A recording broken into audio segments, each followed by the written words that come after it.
Welcome to the last session of our Year 2 of the Financial Modeling course. In the last session, that is session 6, we are going to consider the functional form multiplication. That is, we are going to continue from our previous session where we considered the linear regression model, but here we are going to consider other models that are not linear. By the end of this session, you should be able to specify polynomial regression model, that is regression models that are not linear. You should be able to interpret results from inverse models as well.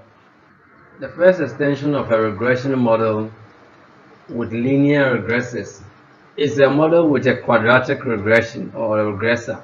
So you could see that unlike in our linear regression model that we saw in the first model specification, with the polynomial, you could see that we have our regressant or dependent variable y, and we have all our regression parameters, or we have all the estimate parameters, that is the independent variables, are all linear with the exception of the third parameter, which has a quadratic function or a squared function. So this is what we mean by the polynomial form. So with the polynomial form, not all the regressors are linear, but some are non-linear, as we have in equation 2.3. So the coefficient of beta 0 and beta 1, which is the constant, and the slope parameters are partial derivatives, as we saw in the earlier discussion, that is in the baseline model. The coefficient b2 and b3 are defined together because here we are defining b2 and b3 together. So they are defined in this form, that is the partial derivative of the regression over the regression value all over the partial derivative of the regressors, that is the regressors, that is b2 and b3. So we could see that with the polynomial form, not all the regressors are linear, but that we have a parameter or a variate or an x variate that has a square term, indicating that it affects the regression in this manner. It does not affect it directly, but it affects it in a squared manner. So it is possible to continue a higher order term. That is, not all regression models are supposed to be linear. Some are actually non-linear, and the polynomial form is one of the extensions.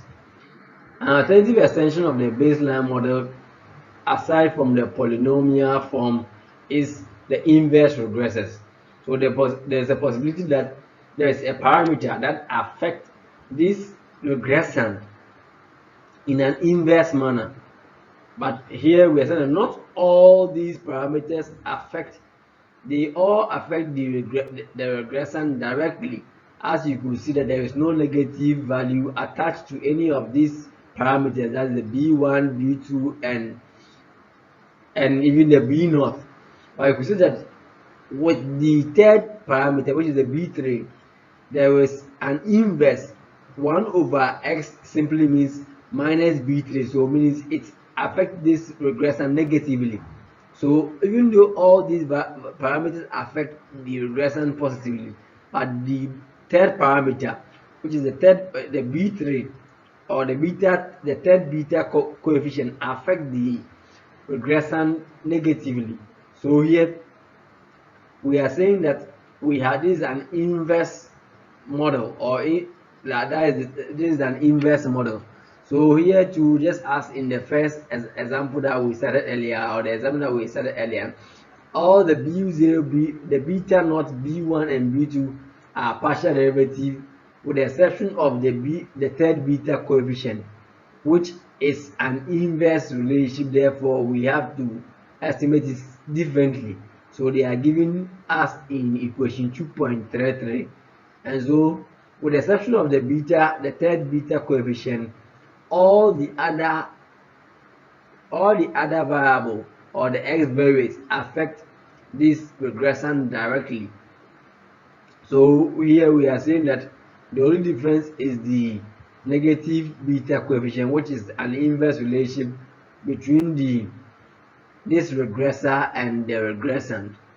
So if the impact of the regressor change direction or at a specific value or a point in time, there is a chance of a particular parameter or an X variable in the model changing its value or changing its direction, that is either from negative to positive or positive to negative.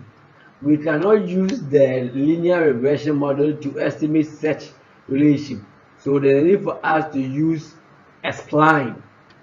So a spline is another model that is used to explain a model that changes direction, or a model with regressors which changes direction.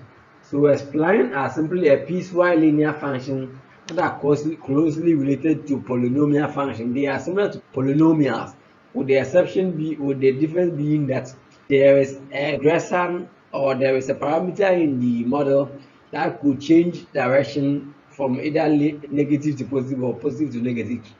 A spline regression model is best for modeling relationship with only one variant regressor. So here we have only a regressor, a single. So there are other regressors that have a constant direction, but only a single regressor among the regressors that can change direction. But it cannot be the case that all the parameters have changing or varying regressors.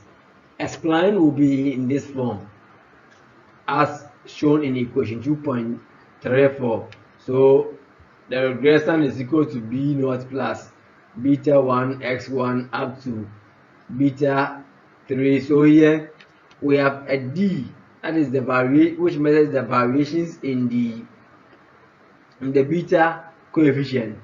And so with a spline, our focus is to capture the relationship between the regression and its respective regressors, given that there is a regressor which changes direction, or which has a varying direction, which is being affected or which is being captured by this d, and the d is being explained as in equation 2.35. The coefficient beta naught and beta 1 are the slope coefficient from the baseline model for all the values of the regressors below x2. That is from the equation of the variations of the spline form equation. So for value x2, the coefficients are generally defined as in equation 2.36. So partial derivative of the regression over the partial derivative of the list of regressors. Spline models are useful in dummy variable regression. So we mostly use spline models when we are dealing with dummy variables. That is when we have a control variable, a variable that can affect the model, but we are not estimating or we are not adding them to our models. So when we are using such models, we can use a spline model which will capture our dummy variables or our control variables, like when we are introducing categorical variables, or when we're introducing some variables that we don't have data for, or we don't have actual data for, therefore we have to estimate those data sets. So when we are using dummy variables, there's a need for us to use a spline, like a day of the week effect, how a particular day like Friday affect the stock market, or let's say how some days, holidays affect the stock market movement and stuff. So if a finance theory requires a categorical variable like male, female, educational background, and all these stuff, they are all categorical variable in the sense that we only assign to them numerical values, but those numerical values does not make meaning, or they have no meaning, because you can't say, assuming we assign 1 to male and 2 to female, you definitely know that there is no difference between a male and female. We are all human, therefore the numbers does not make any meaning, or they don't make sense in numerical terms. They don't make sense. So if we have a financial theory that requires categorical variable in the regression, such as maybe credit risk modeling, then we cannot use the spline form.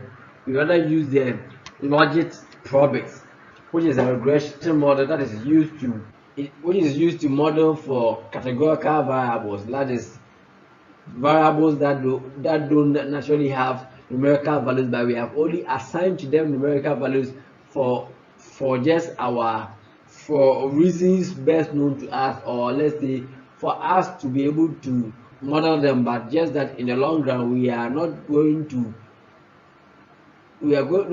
to read numerical meanings into them, because assuming you assign 1 to male and 2 to female, you cannot tell me the difference between a male and female based on the values that you have assigned to them. So in this sense, we use the logit and probit regression model, which are different from the normal linear regression model.